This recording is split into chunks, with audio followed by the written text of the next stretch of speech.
Hey, yes, summer's coming to an end, and we're approaching fall. For some reason, every year I always think about WCW, and I think some of their big pay per views happen during the fall. They usually start with War Games, Fall Brawl, and then they had Halloween Havoc, which was my favorite pay per view. I love the theme of Halloween, and their big show at the end of December during the holidays was Starcade. So I just, around this time, I'm always watching old WCW pay per views, anything on the WWE network. So I do have this DVD that I got a couple years ago. It was the Rise and Fall of WCW. As you can see on the cover, you got some of the big stars from WCW. You got Ric Flair and Dusty Rhodes on the top. Eric Bischoff, Sting, the Outsiders, Hall and Nash, Hulk Hogan, and Goldberg. And we got the back cover over here. We got Ric Flair and Hogan. This is probably from '94, Bash at the Beach. And then we open this up. I mean, I miss when WWE used to produce a lot of good DVDs. Now they don't really do that anymore with the WWE Network. It's just everything now is like any documentary or anything they're gonna have is gonna be on the network. They rarely produce DVDs, and then I wrestling DVDs are kind of going out of style now. Everything's digital now. But sometimes, sometimes I like to sometimes it's good to have the physical copy. Just have it, on your shelf. It's the side view of it. And most of these matches you can, definitely watch on the WWE Network. But sometimes if you just like just to throw in the DVD and just watch the matches, and that's cool too. So this came out. Look how old this is. This is the classics. This is like a advertisement for the classics on demand, precursor of the WWE Network. Uh,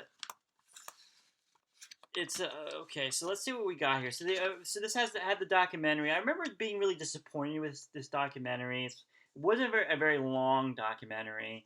So they can talk about the rise, the fall of WCW, the fall of WCW, who they've been. The DVD was kind of blaming Vince Russo, Eric Bischoff spending a lot of money and not creating new stars. Honestly, if you really want to break it down, the real fall of WCW was when that executive or TV executive, I don't forgot his name, from that worked at Turner, decided to cancel WCW programming from TNT and TBS. That was the end, because then WWE came along and they were able to come in and buy the company for I don't know how much it was, like $5 million or something like that.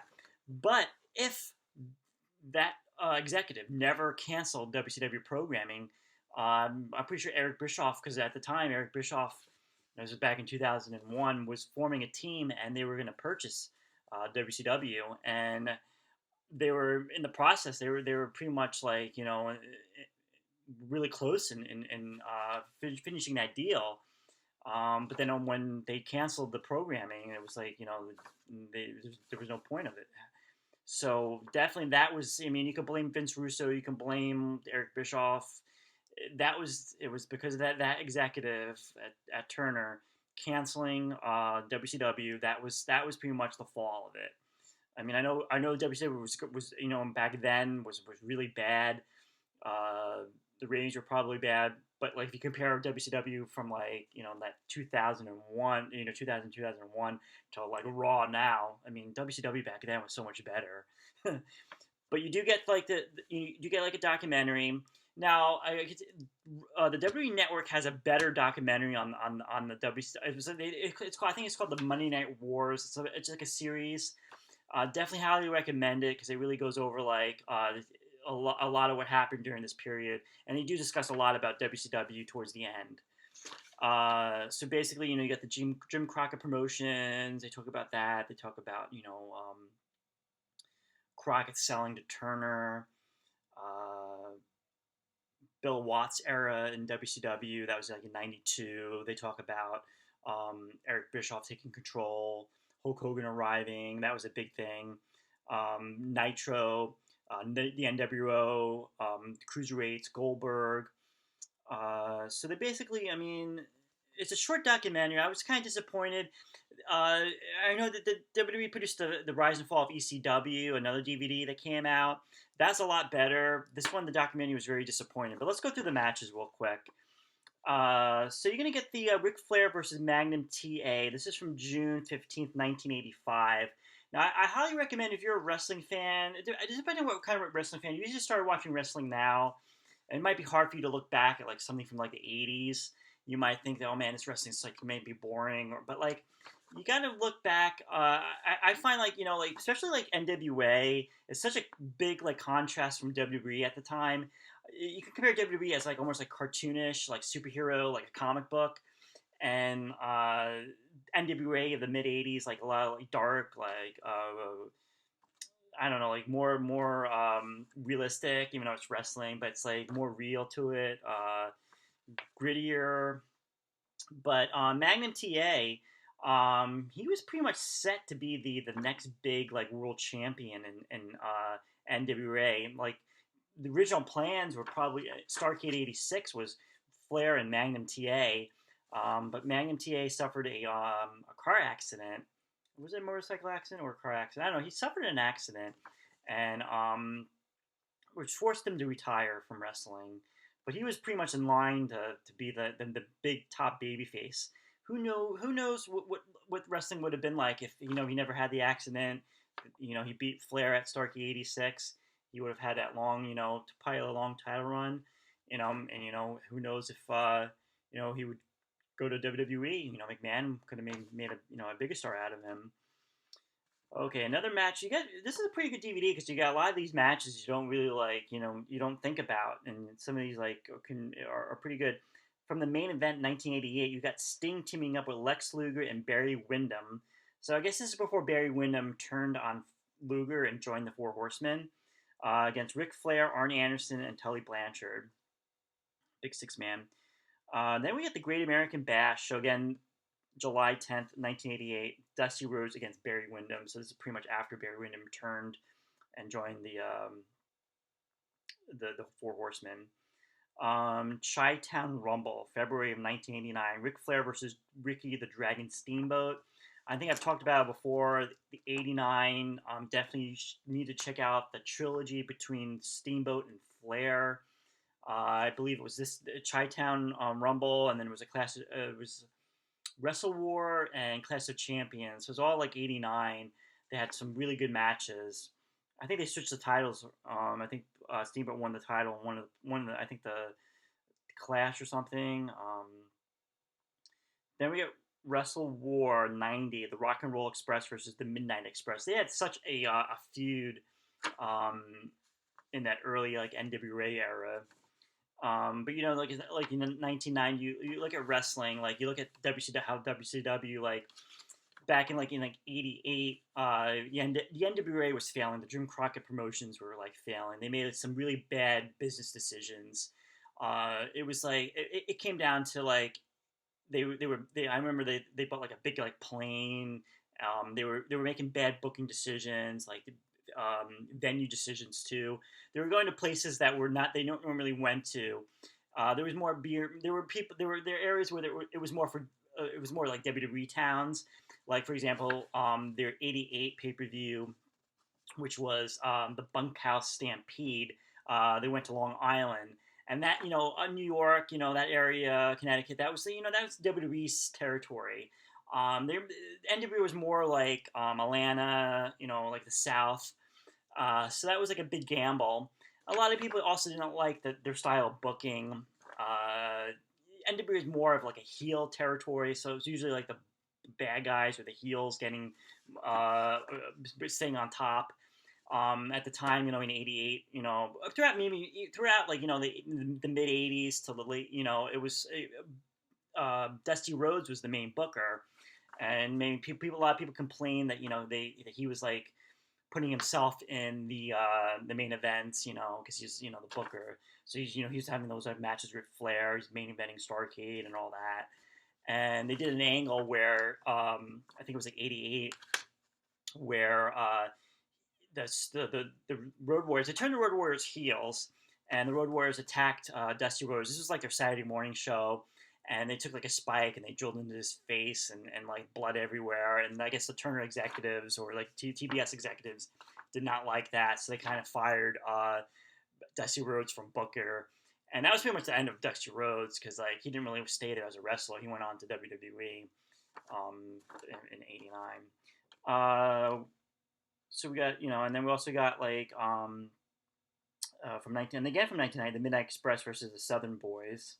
So you got we also got Super Brawl on '91. Steiner Brothers versus Sting and Lex Luger. You got to go back to that. I heard some really good stuff. It's been a while since I've seen that match, but I think it was like rated very high for '91. It was like probably one of the best. And it was kind of weird because they were both baby faces. The Steiners were baby faces against Sting and Luger. I think this is the end of the match when Nikita Volkov came back and attacked Sting, and that set up their like Russian chain match at like Great American Bash. Then we get Great American Bash '92, Sting versus Big Van Vader. This is when Sting lost the title to Big Van Vader. That was the Van Vader starting his the WCW started to push him. Then we have Spring Stampede, Rick Rude versus Sting for the international title. This is probably one of Rick Rude's last matches. I know he gets injured somewhere in the middle of '94 in Japan, a back injury, and that was pretty much the end of his wrestling career. And then we go to July '94, Bash to the Beach, Ric Flair and Hulk Hogan. Of course, you got to have that match on there. That was like Hogan's first match in WCW. We have Ric Flair versus the Giant from Nitro. Skip anything? Nope. Then we have Rey Mysterio Jr. versus Dean Malenko. We have the War Games match. I actually watched this match a couple of nights ago. Team WCW, Sting, Lex Luger, Ric Flair, and Arn Anderson versus Team NWO, Hulk Hogan, Kevin Nash, Scott Hall, and their mystery partner. Always loved. I mean, I have to say, like, 96 WCW is the best with the whole NWO. It was fresh. They didn't overexpose the NWO yet. It was like just Hogan, Nash, and Hall. And each week you were like, who's going to join the NWO? Who's the mystery? They really kept it. It was really good with the mystery. That's what works in wrestling. Like today you look at Retribution and it's just like a flop. I don't know. I don't know. Like the NWO seemed that it was planned out, the mystery. Like, okay, who's going to be? I feel like with Retribution they have no clue what they're doing. They're doing it week to week. They're like, okay, what are we going to have Retribution do now? Oh, let them do a promo, and then like there seems to be no there seems to be like no logic to it. So but back then with the NWO, this was the angle that started like the Crow Sting, where like I remember watching as a kid and like Nitro when like it was like Lex Luger came out, they were outside and there was a limo, and then Sting, which appeared to be Sting, but I kind of knew it wasn't Sting because this is the way the guy looked, this like his physique. But it made it look like Sting joined the NWO, and there was a whole like kind of thing of Sting like denying it, and then like it came down to like they had the fake Sting enter the War Games match, and everybody was like, "Oh, it's Sting," and then like and then the real Sting came down, cleared house, and then left, and then like that kind of started his big the big turn, not his turn, but like when he became the Crow Sting. What else we got here? We got Six versus Eddie Guerrero from Sold Out in '97. Eddie Guerrero versus Dean Malenko. So I'm glad they included some Eddie Guerrero and Dean Malenko matches on here. Chris Jericho versus Humberto Guerrero. The Stein Brothers versus the Outsiders from Super Brawl '98. Bash at the Beach '98.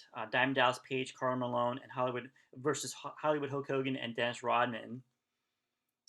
Halloween Havoc, Goldberg versus Diamond Dallas Page. And then the last match on here is Booker T versus Landstorm, and this is from like August of 2000 when WCW was pretty much on life support.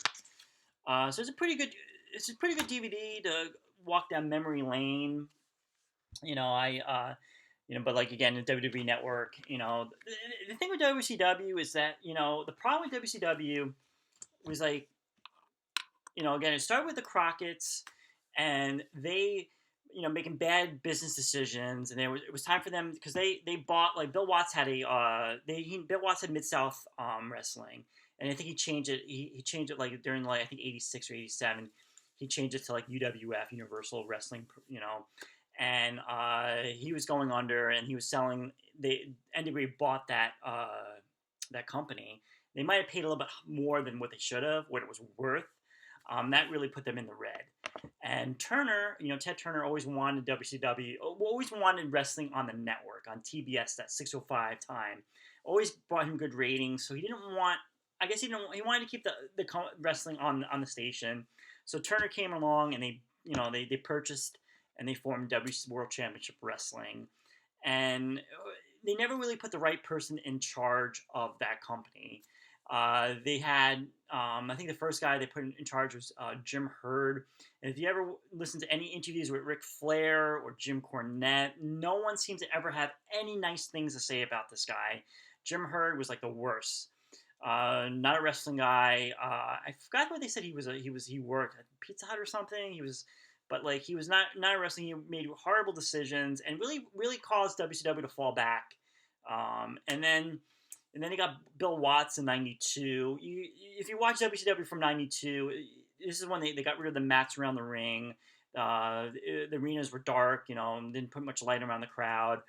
Bill Watts, again, like I mentioned, he was like the owner of like Mid South in the '80s, and he was successful during that time. It's just that he brought the wrestling back a couple years.